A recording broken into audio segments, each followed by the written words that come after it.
Hello, I am Kat Woods, so welcome back to my channel. So today I'm going to review an exciting Bible. So this one has been sent for this review and to do a couple of upgrades. So I'm just, without further ado, I'm just going to go ahead and get on in. So as you can see from the box, this is the LSB, the Legacy Standard, and it is from 316's website. This is a fairly new translation, fairly new website. I will go ahead and link it in the description box below. More than likely the pinned comment. So make sure you check out the pinned comment. There will be unaffiliated link to the website, not necessarily this particular Bible. So go over, scroll over, check out their Bibles. Like I said, they have a lot of exciting new things. I have been currently sharing their PPRs, so they're portable paragraph Bibles, and I really like those ones. Reference Bibles. There he is. Okay. Anyways, let's go ahead and share this one. This one is the inside column of reference. This is a big boy, as you're about to tell. Whoa, come on, phone. I'm trying to show you. There it is. Alright, there's the ISBN number. Just a regular black box. It is a 2-part box. It comes in this beautiful blue goat skin. Now it does have a semi-yap. So the difference between a semi-yap and a full yap is the length of the extra leather that is going to come around the whole perimeter of the Bible. Let me close this box, put it out of the way because my kitties will try to sit in it. Alright, so this is the yap. Not all Bibles will have it, only some of the premium Bibles, and they will tell you in the description box. So just because you get a premium Bible, so say if I pick up one of these, it's not going to be a full yap unless in the description or title or something like that. Alright, there is a difference between them.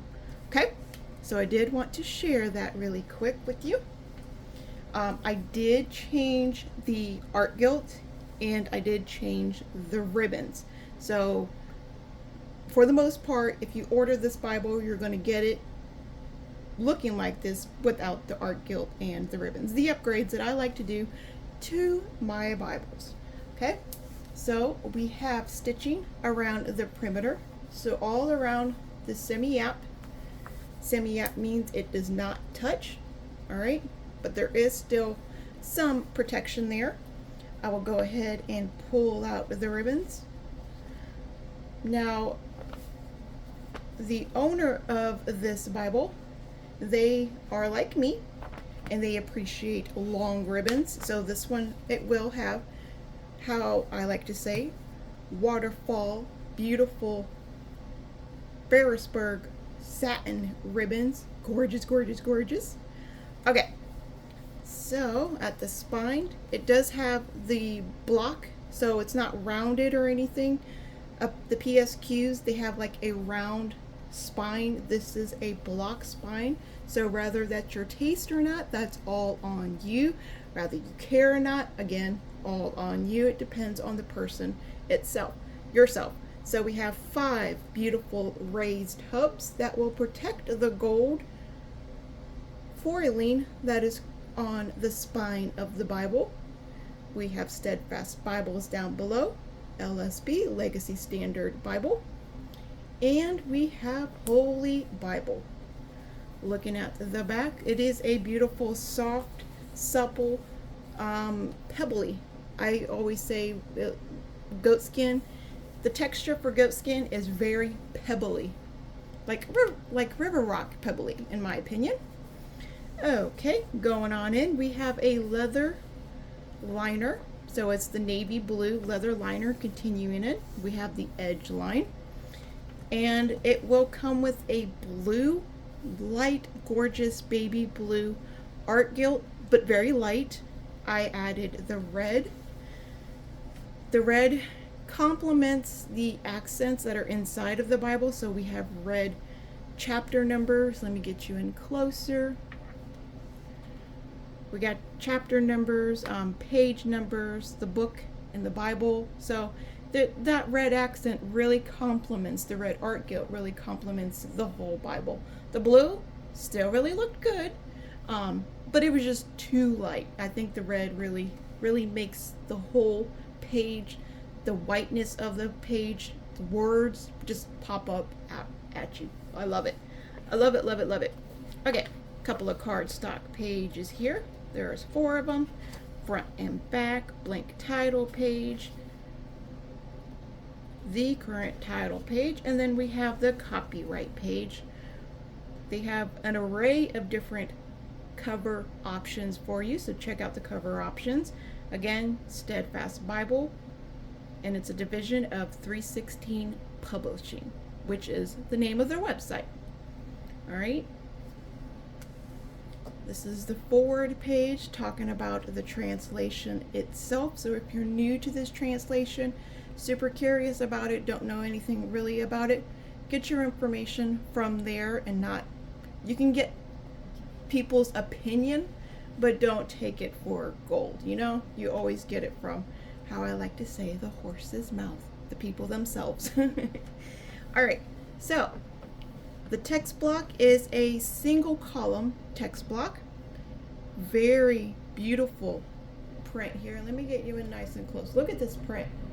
If you were going to do any kind of underlining, marking, circling, square, anything, very, very readable. The spacing between the words, the letters, the spacing in between the sentence, the top and below sentence, gorgeous. It's crisp, it's clean, very, very readable. I am not for sure the exact font size, but if I had to guess looking at it, it is every bit 11.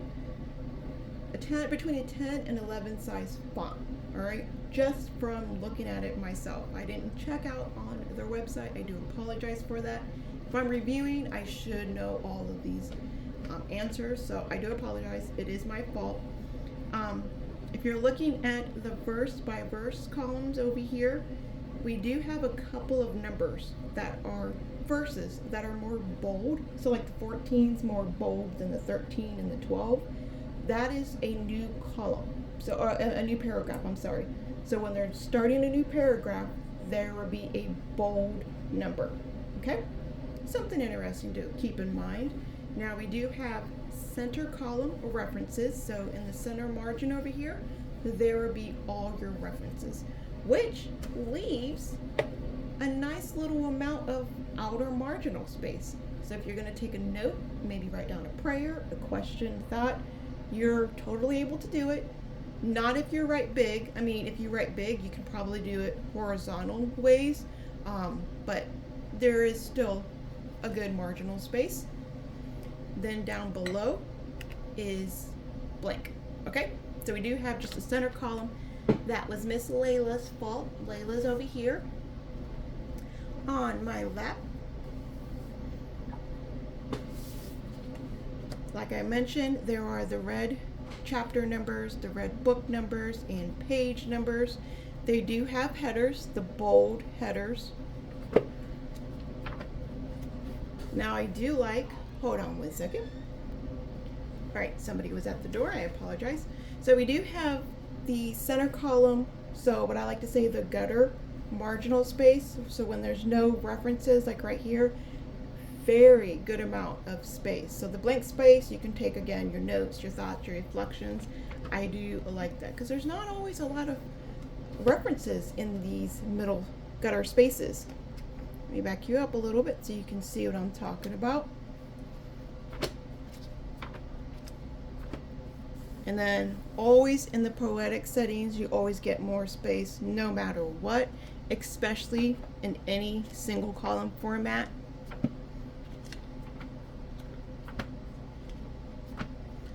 Now, I believe this is a black, yes, this is a black letter text, so there will be no red letter. But it is a beautiful Bible. One I definitely wanted to review for my channel. Whenever I can get my hands on any Bible, that's the first thing I like to ask, especially if I haven't already reviewed it. I've already reviewed 200 plus Bibles, but if I get my hands on a Bible that is not in that list, I always ask if I'm able to review it for you, just so I can have another Bible option in case you're curious. Maybe you wanted to purchase this, maybe you've seen it on the website, you just needed to see someone's review and you caught mine by chance. All right, so we do have the units. So this is like the size, the monetary units. What is this? Oh, like the money and stuff. Yep, the money. Okay, that's different. Normally they have the weights. This is what I was thinking. Normally you have the weights and measures, but that one, it had the money. They have a concordance. It's not like, yeah, I guess it is. It is a pretty good extensive concordance. Not really thick, but all of this is all the concordance back here. It is a 3-column concordance. The word you would be looking for would be in the bold lettering.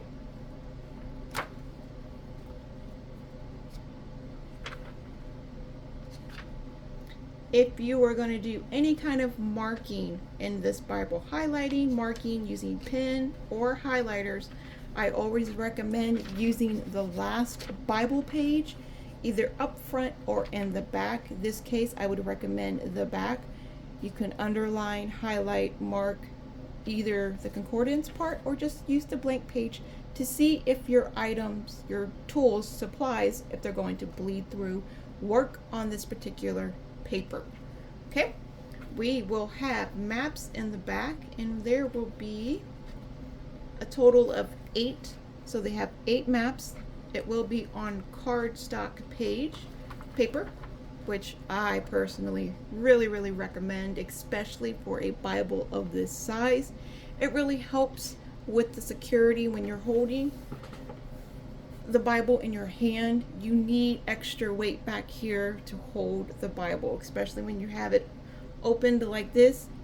Having the cardstock paper really helps, because over time, if there's paper maps, you will notice your fingerprints will start marking up the Bible. So what do I mean by that? Let me see one of my older ones. Oh, this may not be good. Yeah, that may not be a good idea.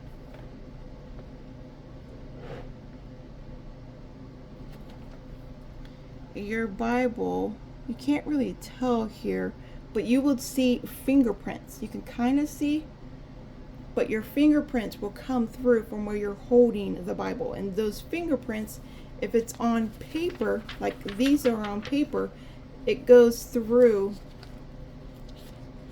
Trying to find a blank page here. But if you feel it, your texture, you can feel the texture. Your fingerprints, they will be all on your paper. So with the cardstock not only stops those fingerprints from being pressed through the leather, the paper, it helps with the weight, it helps with those fingerprint markings. It's just, I really like it when the publisher has the cardstock, especially just for this size of a Bible anyways.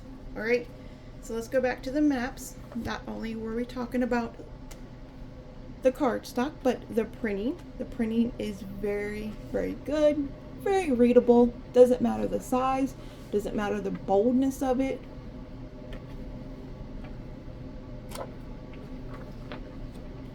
This is something that's a little bit smaller. They even have 2 different colors.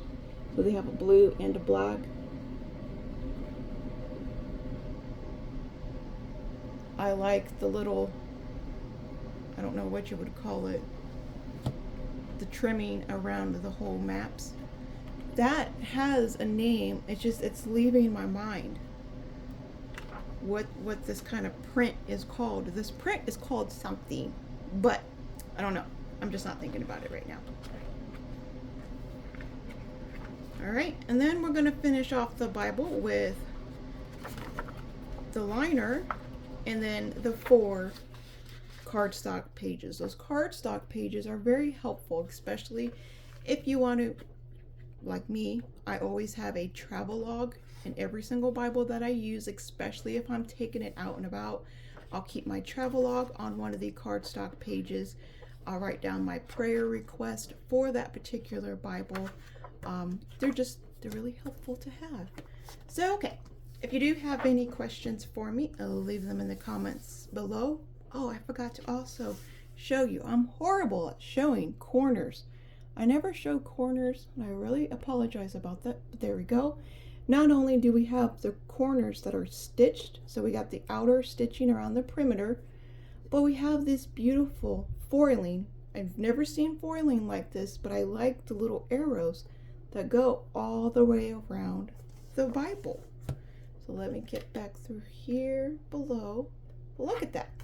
So when the whole Bible is open, it just really boxes it in beautifully with this gold arrows going all the way around with that gold foiling. Beautiful touch. It's always the small things that I really find appreciation for, you know? Okay, if you do have any questions for me, leave them in the comment section. I greatly appreciate you watching. As always, remember, be a creative tool in our Father's art box. I will talk to you all later. Bye.